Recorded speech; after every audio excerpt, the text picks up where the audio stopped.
மடிகளில் பல வேறுபாடு உண்டு. மடிகளில் பல வேறுபாடு உண்டு. ரெட்டிங் கவிதைகள் மூலம் நான் சொல்கிறேன், கேளுங்கள். மடிகள் தாய்மையை உணர்த்தும். மடிகள் தாய்மையை உணர்த்தும். மடிகள் பாலூட்டும். மடிகள் பாலூட்டும். மடிகள் பசியாற்றும். மடிகள் பசியாற்றும். மடிகள் தாலாட்டும். மடிகள் ஆண் பிள்ளைகளுக்கு ஆசுவாச சத்திரம்.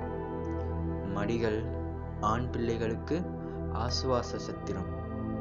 மடிகள் அழகை தரும். மடிகள் பொழிவை தரும். அதே மடிகள்தான் தாயின் அன்பை முழுதாய் காட்டும். தாயின் அன்பை பெற மடிகளே சிறந்த கோவில்.